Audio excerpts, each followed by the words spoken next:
Bonjour et bienvenue dans ce nouvel épisode de Live, les infos en vrac. Et dans ce 12e épisode, nous allons parler de Razer qui sort un masque pour contrer le Covid et d'un homme qui crée des choses en carton. Vous allez voir, restez jusqu'à la fin parce que c'est très intéressant. Allez, à tout de suite.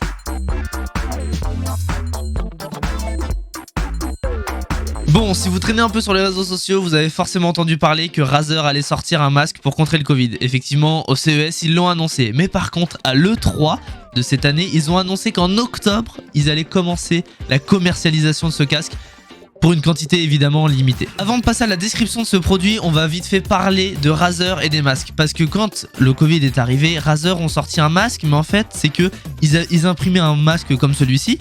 Et en fait, ils avaient juste floqué dessus Razer. Vraiment un truc très inutile. Et il y a eu tellement de demandes, parce qu'ils disaient ça allait jamais marcher, il y a eu tellement de demandes qu'au final, ils vendaient juste des masques normaux.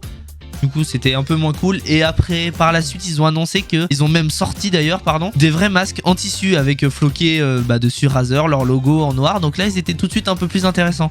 Mais comme je l'ai dit, au CES, ils ont sorti vraiment une grosse dinguerie. Et que les gens, et moi le premier, en voyant ça, on était en mode bon, ça doit être une blague de Razer.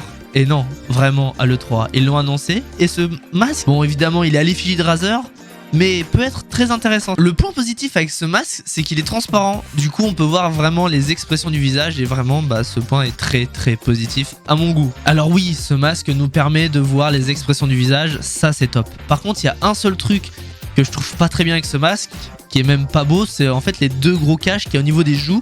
Et en me renseignant sur le produit, c'est qu'évidemment, ces deux caches, ça permet de prendre en charge les filtres qui sont de norme N95 équivalent au FFP2. Il y a aussi une régulation de l'air avec un refroidissement, bon, pour éviter qu'il y ait de la buée, pour vraiment éviter d'être asphyxié avec ce masque. Bon, on voit vraiment la touche de Razer qui ont voulu mettre quelque chose pour refroidir, fluidifier l'air. C'est vraiment quelque chose de bizarre, mais vraiment truc assez intéressant et bizarre à la fois. Il y a un micro et un amplificateur de voix dans chaque cache. C'est bien, au moins comme ça on est sûr d'être entendu. Par contre, à tester la qualité, je serais vraiment curieux de tester cette qualité. Et aussi, évidemment, c'est Razer. On reconnaît tout de suite la touche de la marque. Dans ces caches, dans ces deux caches, il y a de l'RGB. Oui, c'est Razer en même temps, ils adorent le RGB. Ils devaient le mettre dans leurs produits parce que sinon on aurait pu se demander si c'était vraiment à eux. Par contre, la batterie, parce qu'il y a des micros, des amplificateurs de voix, il y a un système de refroidissement, un système de régulation de l'air, un système de RGB. Le masque, en fait, au bout de 2 minutes, il faut le mettre à charger. Mais bon, hormis ça, vraiment, j'aime bien le masque, j'aime bien le design. J'avoue que les deux caches, ils sont vraiment imposants sur la photo, et alors qu'en vrai, pas du tout. Mais je les trouve vraiment imposants personnellement. Mais sinon, je le trouve assez design et vraiment le côté transparent, c'est vraiment cool.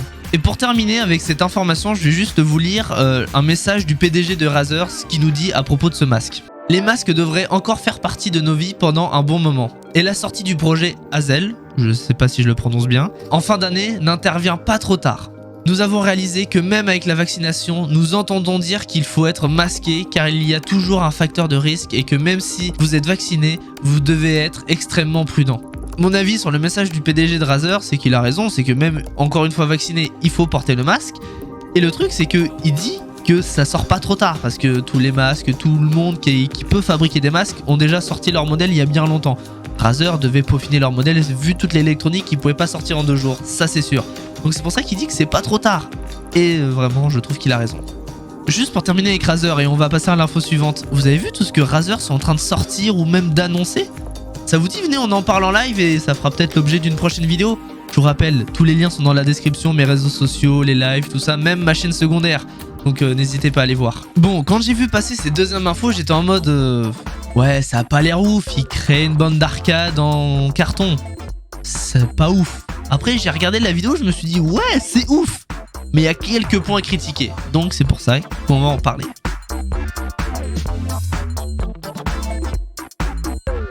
Le gars qui crée des trucs en carton s'appelle Dan Creator, sa chaîne YouTube est dans la description si vous voulez aller voir son travail. Et en parlant de son travail, il ne crée pas que des bornes d'arcade, il en a créé d'autres évidemment. Il a aussi créé un chemin à billes, genre un jeu de billes où tu mets ta bille, ça fait un circuit. Il a aussi créé des armes en carton, il a aussi créé un jeu pour sa souris. pourquoi pas. Et la vidéo que je n'ai toujours pas vue et que j'aimerais la regarder en live avec vous, il a créé le robot Spot de Boston Dynamics. Dans cette vidéo, on va parler exclusivement de la borne d'arcade Mario Kart. Si vous voulez qu'on regarde les autres vidéos ou qu'on en parle, venez vraiment me voir en stream, je pense que je le ferai au prochain stream. Du coup, pour mettre en place cette borne d'arcade, il y a 3 parties. La première partie, c'est l'assemblage. Faut vraiment, d'où son nom, assembler les pièces. Faut les découper, les coller.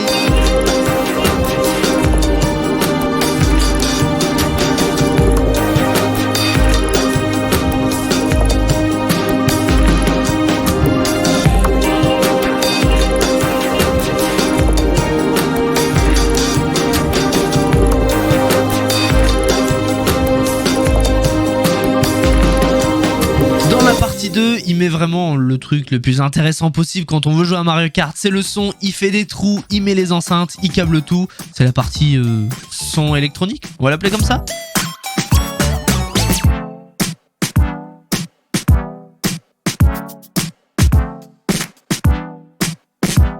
Et dans la partie numéro 3, c'est là vraiment que ça passe d'un truc un peu bof en carton à un truc vraiment cool, parce qu'il personnalise sa création. Il met de la peinture, il met un logo, il met tout ce qu'il faut faire, de l'électronique à droite à gauche, des LED, c'est vraiment quelque chose que, en regardant la vidéo, j'étais en mode ouais, c'est pas ouf quoi. Et une fois qu'il a personnalisé, c'est vraiment j'ai envie de tester, j'ai vraiment envie de tester. Vraiment, personnellement, je trouve qu'il a très bien personnalisé avec la couleur rouge principale pour rappeler Mario Kart, le liseré de carbone pour rappeler les voitures de course, le logo du jeu aussi avec la lumière vraiment qui fait penser aux bornes d'arcade et avec les LED de chaque côté vraiment.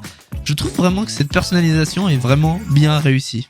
Bon, évidemment, on va passer aux critiques parce que j'ai des critiques à faire et je me pose même des questions sur cette borne d'arcade parce que déjà d'une, c'est fait en total carton. Est-ce que ça sera vraiment solide, robuste et surtout, est-ce que dans le temps, ça va tenir ? Parce qu'on a pu voir que le siège avançait en avant, en arrière, je pense qu'au bout de 2 fois, ça s'est cassé. La pédale avec la manette et un élastique dedans, c'est compliqué parce que je connais Mario Kart, j'y joue et par moment quand on est dans l'ambiance, on peut être très violent. Moi personnellement, je peux être très violent. Du coup, je pense que le volant, la pédale, tout ça, tout peut être cassé très rapidement. Est-ce que c'est vraiment fonctionnel ou est-ce que c'est juste une vidéo qu'il a fait comme ça en faisant croire justement que c'est fonctionnel? N'hésitez pas à me dire ce que vous en pensez dans les commentaires si c'est vraiment fonctionnel ou pas. Alors, désolé de vous l'apprendre, mais j'ai une mauvaise nouvelle parce que dans la description, il dit que ça coûte 150 $. Alors évidemment, je trouve que c'est pas si cher que ça pour ce que c'est. Évidemment, 150 $ de carton, c'est très très cher. Et en plus, il faut rajouter la télé et l'électronique, plus la peinture, enfin bref. Donc je pense que ouais, c'est un peu cher sans être trop cher, 150 $. Et le deuxième truc que j'ai à vous dire, c'est que 2 lignes plus bas dans la description, il dit que ce produit n'existe pas. C'est une création personnelle qu'il a fait. Je suis désolé de vous l'apprendre, j'étais limite hype de l'acheter, de le construire en live et de y jouer pour que ça soit cassé au bout de 2 fois, mais voilà, je suis désolé. Bon voilà, c'est la fin de la vidéo et je voulais être franc avec vous, ça fait plaisir de reprendre l'écriture de vidéos, le tournage de vidéos, le montage aussi. Mais comme j'ai dit déjà dans une ancienne vidéo, j'ai une autre chaîne YouTube aussi, que j'essaye de faire du contenu dessus. Donc si vous voulez aller la voir quand il n'y a pas de contenu sur cette chaîne YouTube, et aussi comme je l'ai dit tout au long de la vidéo, venez me voir en stream, je suis en stream le plus souvent possible. C'est souvent le vendredi soir. Et du coup, comme j'ai dit tout au long de cette vidéo, on va continuer de parler de cette vidéo, faire d'autres trucs en stream. Donc n'hésitez pas à venir voir. De toute façon, tous les liens sont dans la description. Et il y a aussi les réseaux sociaux, Insta et Twitter. Allez, salut!